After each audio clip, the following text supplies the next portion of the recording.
All right, guys, we are starting right back at on page 196. So let's go back and look at our graph that we talked about yesterday. Remember, we have this graph that has a line that is going at the same rate, but a different starting point that's 10 points higher. They're still traveling at the same rate. They're still going 4 yards every 3 seconds. And when we look at the table, it's going up 4 when they're starting, because remember on Monday they start at their house, Tuesday they start at their aunt's house. It's still going up 4 every time. But now they want us to write an equation to represent the translated line. So what is the difference between this? So this is, when in that question there, it talks about y1 and y2. It's just saying, oh, it says it right there too. It's just saying that this is the first y value and this is the second y value, because we're talking about the difference between Monday and Tuesday. So what is the difference between this value of 0 and this value of 10, this value of 4 and this value of 14? We are adding 10 each time. So it's this value plus 10, this value plus 10, and this value plus 10. So if our original equation for y1 equals 4/3 x, then our new equation is going to be y2 equals 4/3, because our slope or our rate stays the same, x plus 10, because we are adding 10 each time as well. Now, let's jump over. We're going to go on to page 206. We're looking at 3a. We're looking at this graph right here. So first things first, I want to create my table of my x and my y, okay? And of course, we're starting with that 0, 0, because this is a proportional graph. So that means that it is starting right there at the origin at 0, 0. Now, it gave us 2 points right here. So for this point, I know my x value is 6 and my y value, let's see, it's going up 50, 60, 70, 80, 90, 100, so 90. And then this point right here, I can follow it down. My x value is 8 and my y value is 120. Okay. So I'm going to say my x value is 6, my y value is 90, and my x value is 8, and my y value is 120. So first things first, we want to find the difference here. So we are going up at a rate of 30, and over here at a rate of 2. Okay, we can see that from the table. We also can connect these dots right here. And we know that we went over 6, 7, 8. So we know that this is 2, and each of these is 10. So 10, 20, 30, this is 30. So we have the same information that we have here. Now, when we want to find the slope, it's the same way that we find the rate. The change of y over the change of x. Now, for a second, I want you to flip over to your notebook, just underneath where we already wrote stuff the other day. Now, we talked about how slope is the same thing as rate of change, which is the same thing as the constant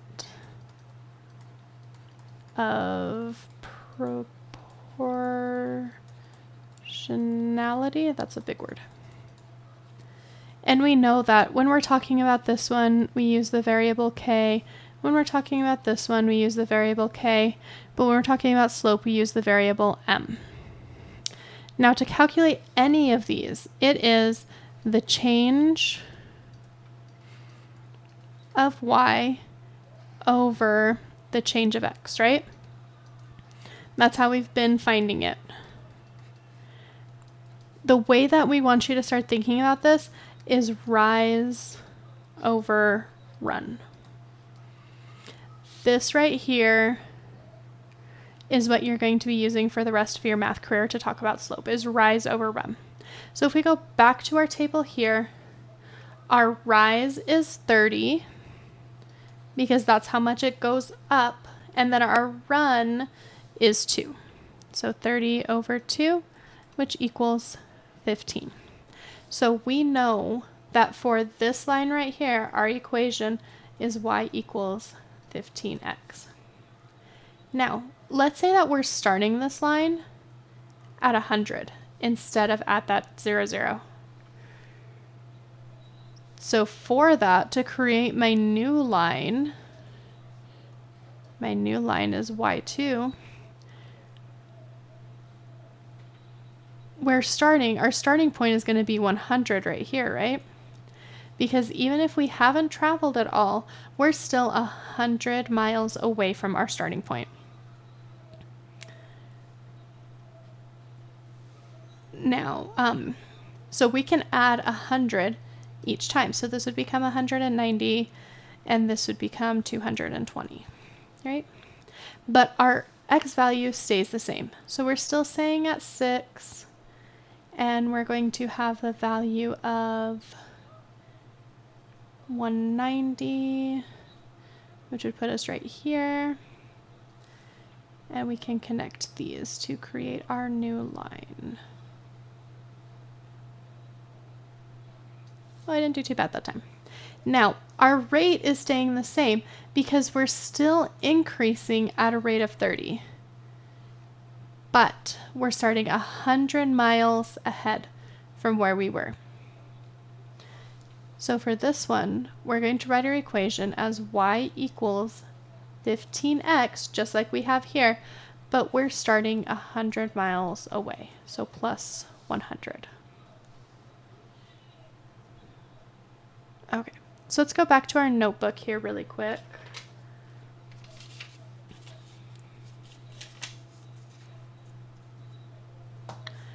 And I want you guys to write this really big because this is the new equation of a line that we need to know.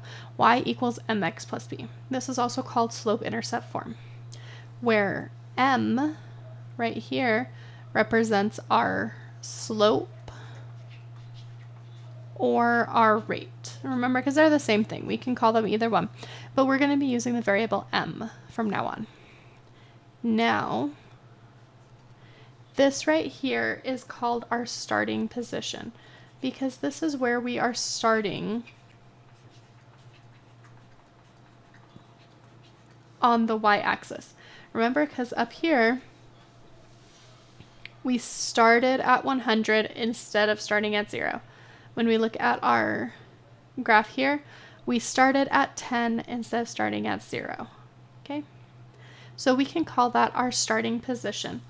Or it's also called our initial position. Because when you talk about your initials, it's the first letter of your name, right? So it would be, our initial position would be the first place that we are starting. This, I want you guys to write this really big in your notebook, highlight it, color it, whatever you want to do, because this is super important for you to know. This and our equation of rise over run. Super, super important for you guys to know these two things. These things are things you need to know for the rest of your math career.